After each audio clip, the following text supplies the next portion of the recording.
Welcome back to the Greenhaven Farm. Today I'm sharing 15 secret garden hacks that literally nobody is talking about. These aren't your typical water your plants tips. These are the weird, genius little tricks that actual gardeners swear by, and I guarantee at least a few of these are going to blow your mind. Stick around, because hack number 15 might be the most important one on this entire list. Hack number 1. The milk jug greenhouse. Alright, hack number is a total game changer if you start seeds from scratch. Grab an empty milk jug, rinse it out, and cut it almost all the way around the middle. Leave a little hinge on one side so it stays connected like a lid. Poke a few drainage holes in the bottom, fill the bottom half with soil, plant your seeds, then fold the top back down and tape it shut, leaving the cap off for airflow. This is called winter sowing, and it basically turns your milk jug into a mini greenhouse that sits outside all winter long. Snow, rain, freezing temps, doesn't matter. The seeds naturally cold stratify right in there, which means they go through the cold period they actually need to germinate, and they wake up and sprout exactly when the timing is right for your zone. No grow lights, no heat mats, no hardening off, no losing a tray of seedlings because your indoor setup had bad airflow or too much heat. You just set it, forget it, and check back in spring. Hack number 2, hydrogen peroxide, but don't overdo it next, is hydrogen peroxide. This one gets thrown around a lot online, but here's the actual science behind it, so you're not just guessing. Diluted hydrogen peroxide breaks down into water and oxygen, and that extra oxygen getting into your soil or your hydroponic reservoir can genuinely help root health, especially if you're dealing with root rot from overwatering or soggy, compacted soil. The key word here is diluted. You're looking at a light mix, maybe a tablespoon or two of the regular 3% stuff per gallon of water, not straight from the bottle, and not something you're doing every single watering. Use it when you notice roots looking mushy or your soil smells sour. Water it in and let it do its job. Used correctly, it's a legitimate tool for root health, not just an internet myth. Hack number 3. Stop digging your soil. Here's one that goes against everything most of us were taught growing up. A gardener with 3 decades of hands-on experience puts it simply: the less you dig, the healthier your soil actually gets over time. Every time you turn over soil with a shovel or tiller, you're ripping apart the underground fungal networks and microbial highways that hold your soil structure together and help your plants access nutrients. Instead of digging, just top-dress your beds with a layer of compost every season and let the worms, the fungi, and the microbes do the tilling for you naturally. It takes a season or two to really see the difference, but your soil ends up looser, richer, and better at holding moisture, all without you breaking your back with a shovel. Hack number 4. The Epsom Salt Truth Bomb. Now here's one that might upset a few of you, and that's a good thing, because it needs to be said. Epsom salt on tomatoes, it is not the magic fruit-boosting fix that gets passed around every summer. Agricultural research has actually debunked this one directly. Unless your soil has been tested and shown to be specifically deficient in magnesium, dumping Epsom salt on your plants does nothing meaningful for fruit production, and in some cases it can actually throw off the calcium to magnesium balance in your soil, which can make problems like blossom end rot worse, not better. So before you reach for that box of Epsom salt because a video told you to, get an actual soil test done first. It's cheap, it's easy, and it tells you what your soil actually needs instead of guessing. Hack number 5. Electroculture is real. Sort of. This next one sounds like straight-up science fiction, but stick with me. There is real agricultural research, including studies out of China, looking into something called electroculture, which involves running a small electrical current through copper coils or antennas placed near your plants. Some of that research has shown yield increases of up to 30% in certain crops. Nobody fully understands the exact mechanism yet. Some theories point to changes in soil ion activity, others point to effects on plant cell function, but the early data is genuinely fascinating, and it's such a low-cost, low-risk experiment to try in your own garden. All you really need is some copper wire formed into a coil or spiral shape stuck into the ground near your plants. Worst case, it does nothing. Best case, you've got healthier, higher-yielding plants for the cost of a little copper wire. Hack number 6. Marigolds and garlic. Your free pesticide pest control does not have to come out of a spray bottle from the store. Agricultural extension research shows that marigolds and garlic both contain natural compounds that repel common garden pests, things like aphids, nematodes, and even some beetles. Plant marigolds around the border of your vegetable beds as a living pest barrier. They're doing double duty, looking pretty and protecting your crops. Then for a homemade spray, blend up a few cloves of garlic with water, let it sit overnight, strain it, and spray it directly on the leaves of plants that are getting hit by pests. It's basically pest control that's been sitting in your kitchen the whole time, and it costs you next to nothing.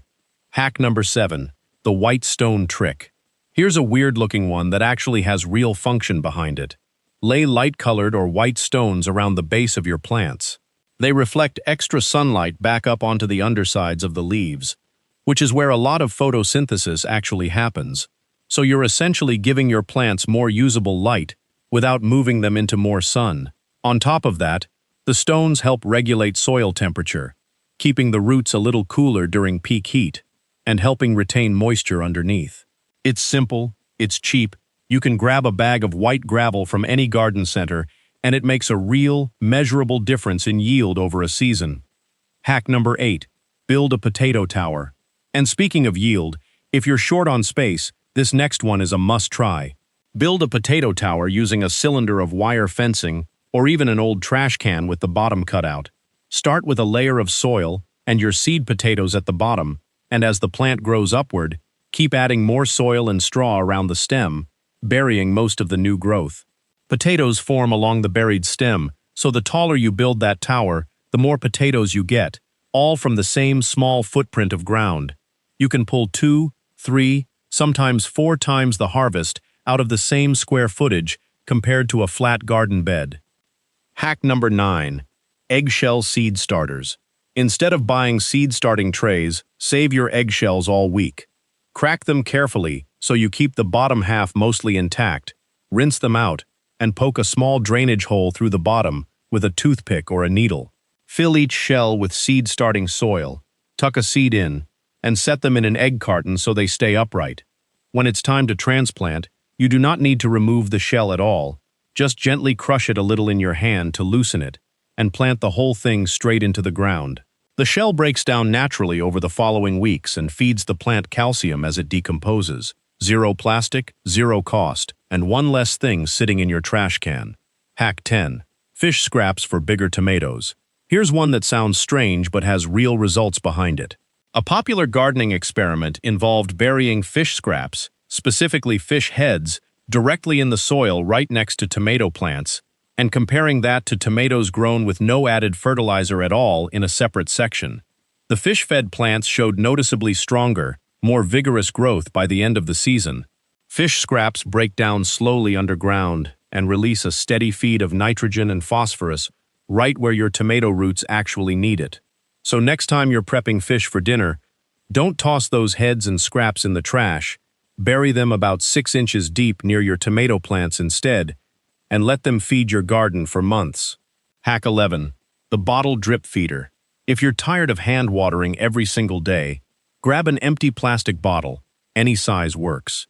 Poke 2 or 3 small holes in the cap using a nail or a drill bit, fill the bottle with water, and invert it, cap down, into the soil right next to your plant, burying the neck a few inches deep.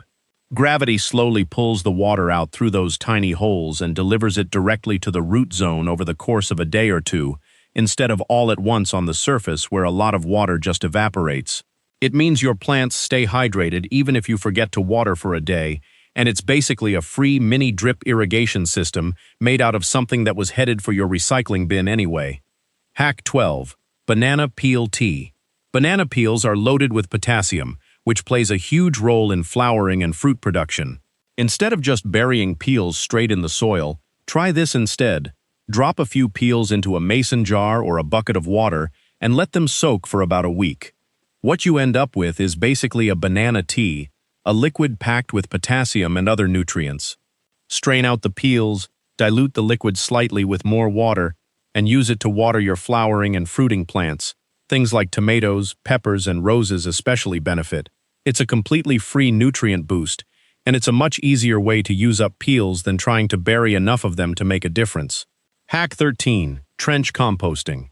Skip the compost bin altogether with this one. Dig a shallow trench, about a foot deep, in an empty section of your bed, or along a row you're not actively using. Drop your kitchen scraps straight into the trench, things like vegetable ends, coffee grounds, eggshells. Cover it back up with the soil you dug out, and just walk away. There's no turning piles, no managing a bin, no bad smells to deal with. The scraps break down slowly right in the ground over the following weeks, and feed whatever you plant there next season. It's composting, for people who don't want to deal with the maintenance of composting. Hack 14. Vinegar for weeds only.